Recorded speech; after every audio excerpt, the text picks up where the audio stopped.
नमस्कार दोस्तों। आज मतलब 2 दिन पहले सलमान खुर्शीद ने जो कहा कि बांग्लादेश में जो हो रहा है वो बहुत जल्दी भारत में भी होगा, ये कोई मामूली बात नहीं, किसी मामूली इंसान ने नहीं कही, किसी आम नागरिक ने नहीं कही। असल में इसकी कामना तो भारत में रहने वाला हर मुसलमान कर रहा है।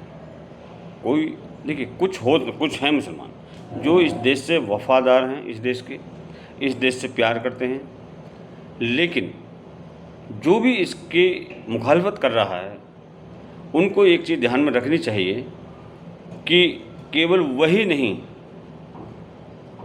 उनके पुरखे भी, they are not pure Muslim, they are not from Saudi Arabia, ये सभी कन्वर्टेड हैं। जब मुग़ल लोग आए थे, जब औरंगजेब आया था भारत के अंदर में, तब उस व्यक्ति ने इन सभी लोगों को तलवार के जोर पर मुसलमान बनाया था। तो इनको एक बात ध्यान रखनी चाहिए कि अगर भेड़िए के खाल को भेड़ पहन लेती है तो भेड़िया नहीं बन जाती, वो भेड़ ही रहती है।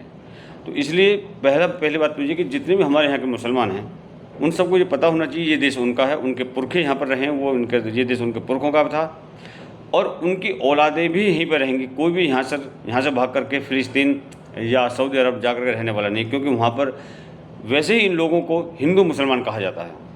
इसलिए सभी से निवेदन है कि ये देश आपका है, किसी के बहकावे में ना आए।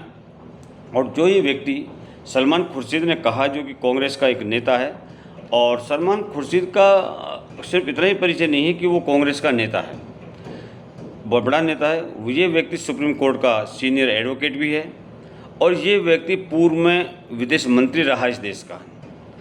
और इसका सबसे बड़ा परिचय ये है कि भारत में जमात इस्लामी हिंद का ये संरक्षक भी है और उसके ये श्रीमान लीगल एडवाइज़र भी हैं और उसके बोर्ड में शामिल है। अब ये जमात इस्लामी क्या है? ये जमात इस्लामी बेसिकली एक पाकिस्तान ओरिएंटेड ऑर्गेनाइजेशन है और यही जमात इस्लामी बांग्लादेश के अंदर में हिंदुओं का कत्लेआम कर रहा है। अगर आप देखें तो इस जमात इस्लामी संगठन ने बांग्लादेश के अंदर में हिंदुओं का नरसंहार करना शुरू कर दिया। उनके मंदिर तोड़े जा रहे हैं, उनकी दुकानों को जलाया जा रहा है, उनके घरों को जलाया जा रहा है, उनकी स्त्रियों के साथ में बलात्कार किया जा रहा है। और ये श्रीमान उसके लीगल एडवाइज़र हैं। इस व्यक्ति के मुंह से कहीं भी ये नहीं निकला कि भाई ये गलत हो रहा है, बल्कि इसने कहा है कि ये भारत में भी हो सकता है। इस व्यक्ति की मानसिकता से आप समझिए कि ये व्यक्ति क्या चाहता है इस देश के अंदर में। सलमान खुर्शीद की भी यही इच्छा है, और न सिर्फ सलमान खुर्शीद की बल्कि ज़्यादातर मेजोरिटी की यही है। जैसे सलमान खुर्शीद है, जिहादी जुबैर है, इन जैसे व्यक्तियों की यही इच्छा है कि ये दृश्य भारत में हो और हम हिंदुओं की संपत्ति को लूटें, हम भारत के मंदिरों को जलाएं और हम भारत के हिंदुओं का कत्लेआम करें। सलमान खुर्शीद अपने दिल की आवाज़ पर तो काबू नहीं रख पाए और स्टेज पर सच्चाई सामने आ गई। अब हम ये कहें कि सलमान खुर्शीद ने गलती से शायद कह दिया हो या उनका मोटिव कुछ और रहा हो, लेकिन नहीं, इसका मोटिव यही था जो कहा गया है। बिल्कुल सच कहा उस व्यक्ति ने, अपने दिल की बात कही है। और हम कैसे मान लें कि इस व्यक्ति के मुंह से बात अचानक निकल गई? क्योंकि इस देश का उपराष्ट्रपति हामिद अंसारी, जिसको 2 टर्नओवर हम लोगों ने उपराष्ट्रपति बनाया इस देश का, जिस व्यक्ति को हमने दूसरे देशों में राजदूत बना करके भेजा, जिस व्यक्ति को हमने अल्पसंख्यक मंत्रालय का सुप्रीमो बनाया, वो व्यक्ति खुद कहता है कि भारत के अंदर में मुसलमान असुरक्षित हैं। भाई क्या बताओगे कि यहाँ के मुसलमान किस तरह से असुरक्षित हैं? अगर यहाँ के मुसलमान असुरक्षित होते तो आज़ादी के बाद से लेकर आज तक जितनी मुसलमानों की तादाद बढ़ी, जितनी इस देश के अंदर में मस्जिदों की तादाद बढ़ी, क्या ये मुनासिब था?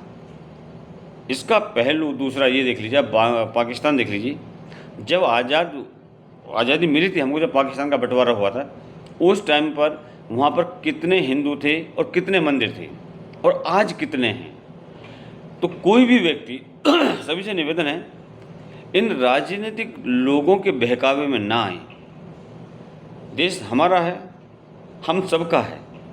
देश इस भारत के अंदर रहने वाले हर व्यक्ति का है, चाहे वो हिंदू है, मुसलमान है, सिख है, ईसाई है, यहूदी है, बौद्ध है, जो किसी भी मेजोरिटी का व्यक्ति यहाँ पर रह रहा है, यहाँ पैदा हुआ है, ये देश उसका है।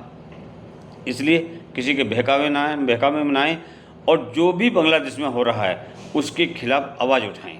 ये आज की आवश्यकता है, क्योंकि आप लोग भी एक बात को ध्यान रखिए कि आपके बुजुर्ग एक दिन मुसलमान नहीं थे, वो हिंदू थे।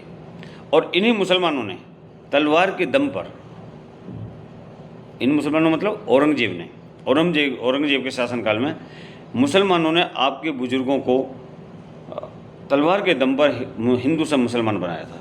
तो अपनी असलियत पहचानिए और देश विरोधी ताकतों के सामने खड़े होइए, इनका मुकाबला कीजिए, इनको मुंह तोड़ जवाब दीजिए। जय हिंद, जय भारत।